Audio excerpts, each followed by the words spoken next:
Salut, je suis Pablo Ral, entraîneur de ski de randonnée, et bienvenue sur la chaîne YouTube de Global Skimo. Aujourd'hui, je viens, comme nous l'avons déjà fait avec les skis et les fixations, vous présenter la gamme de bâtons ou comment choisir le bâton idéal pour vos activités en fonction de votre objectif en montagne. Nous allons passer de la compétition au freeride en analysant toutes les disciplines ou modalités intermédiaires. Pour commencer, si notre but est la compétition, nous allons directement prendre un bâton.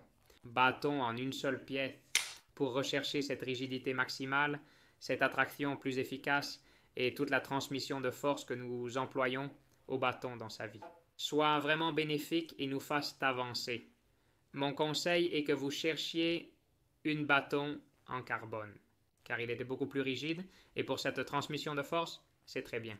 Et en plus, il est super léger. Quant aux caractéristiques que je demanderais à une bâton de compétition, Principalement que la pointe soit en carbure, en diagonale et avec ce type de finition, car sur neige dure, et la neige tassée est celle qui fonctionne le mieux et avec laquelle nous pouvons appuyer le plus fort sur le bâton. la rosette peut être de petite taille si on va principalement la pratiquer sur piste.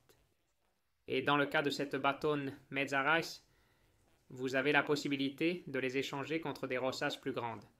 Il suffit de bien tenir et de manière vissée, on finit par enlever la pointe et ça peut être changé par des rosettes plus grandes pour la neige poudreuse où nous avons besoin de cette surface supplémentaire pour que notre bâton ne s'enfonce pas autant. Et en ce qui concerne la poignée, nous avons généralement deux options.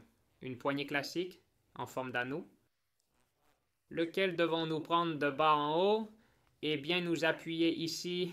On peut s'appuyer sur le système Leki que de plus en plus de gens utilisent dans le monde de la compétition. Pour sa praticité et pour la transmission de force, c'est beaucoup plus efficace. Ce n'est rien d'autre qu'avoir une lanière de fond. Avec ces caractéristiques qui couvrent toute la main, mais qui vous libèrent du bâton. Et vous connecte à lui très facilement.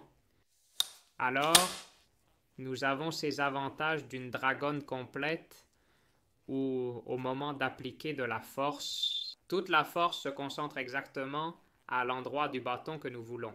Et la liberté de pouvoir manipuler le matériel fait une transition simplement avec un clic, nous nous libérons, nous laissons les bâtons de côté, nous manipulons et au moment de sortir, simplement en insérant l'anneau dans le bâton, il est en place. Ce bâton accepte également, au lieu de ce système de dragon type gant, directement le fait d'avoir un gant qui s'adapte au bâton.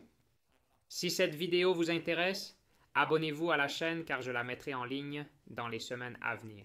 Maintenant que nous avons terminé cette partie de la compétition, nous allons aller plus loin comme nous l'avons fait avec les skis et les fixations.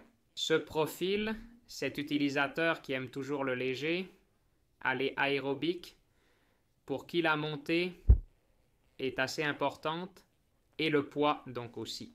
Mais que son but n'est pas directement la compétition, mais plutôt on parle de cette famille du speed touring, aller vite sans pour autant être en compétition. Pour ce genre de personnes, je me concentrerai principalement sur deux options. Un peut être une bâton. Comme une compétition à un seul tronçon rigide, ce que je chercherai, c'est un matériau un peu plus durable que le carbone et qui nous donne un peu plus de fiabilité. Comme peut l'être l'aluminium dans ce cas du Mesatrain. Quelque chose de plus lourd. Mais en contrepartie, il est plus difficile de casser le bâton en cas de chute si nous tombons dessus. Alors cela peut être une très bonne option, un bâton rigide en une seule pièce, que en principe ne va pas nous poser de problème, nous n'aurons pas de problème en montagne avec lui et il répondra bien aux caractéristiques dont nous avons besoin.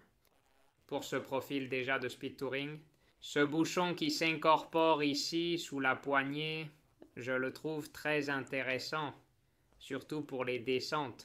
que nous n'aimons pas affronter une pente compliquée avec des bâtons très hauts, avec lesquels nous n'avons pas un bon appui et devons être plus élevés. Ainsi, pouvoir attraper le bâton plus bas grâce à ce bouchon nous aide beaucoup pour ces descentes un peu plus délicates. Et une autre option, si, avec un bâton rigide, nous ne nous sentons pas à l'aise, nous voulons avoir la capacité de raccourcir le bâton si une pente moyenne arrive. Pour les descentes, emmenez un bâton plus court et nous voulons passer à un seul bâton par section. Mais nous voulons continuer à garder cette légèreté.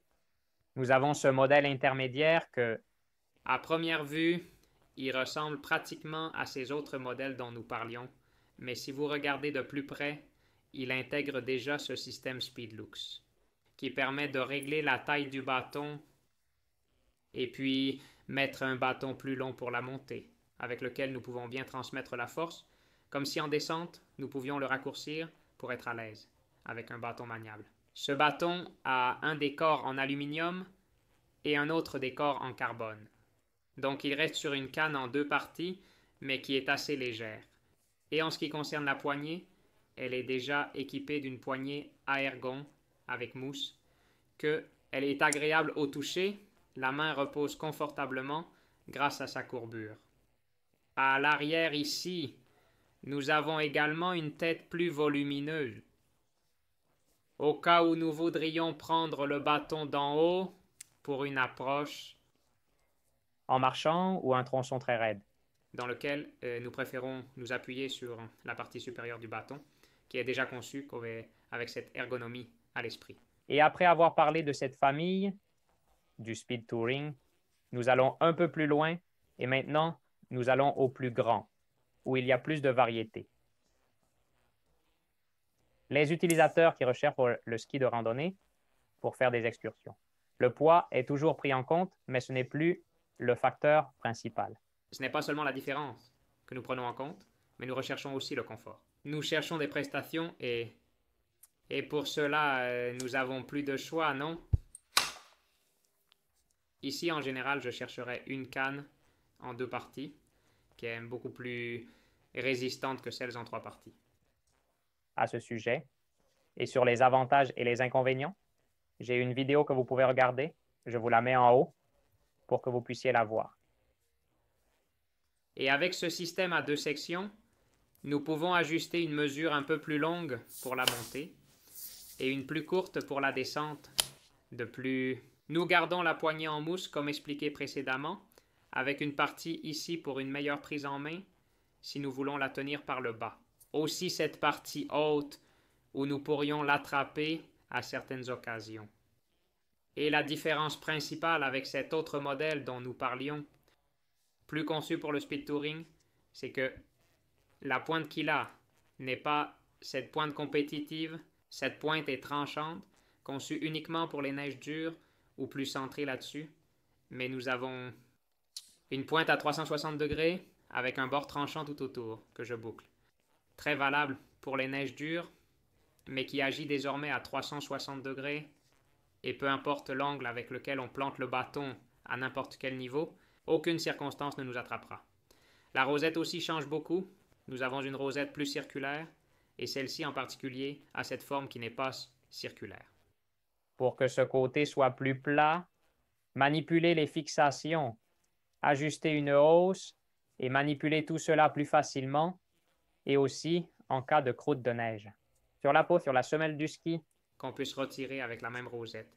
Ici, nous passons au bâton en aluminium. On accorde plus d'importance à cette durabilité, plus que cette transmission de force et cette rigidité que nous donne le carbone. Et oui, en poids, malgré le fait de ne pas être en carbone, ce sont des bâtons assez légers avec ce matériau en aluminium. Dans cette famille de bâtons de randonnée, il y a plus de variété et ce qui les distingue principalement, c'est le diamètre des tuyaux. Plus le diamètre est grand, en règle générale, plus le bâton sera résistant. Cela prendra également un peu plus de poids. C'est pourquoi pour ces skieurs plus lourds, nous utiliserons des tubes un peu plus épais. Et pour les plus légers, nous pouvons nous permettre des tuyaux plus étroits et dont ils seront un peu plus légers. Et enfin, nous venons à cette famille du free touring ou free ride, où l'objectif est principalement la descente et la sécurité pendant celle-ci. Ici, en règle générale, nous chercherons à ce que le bâton soit encore plus résistant.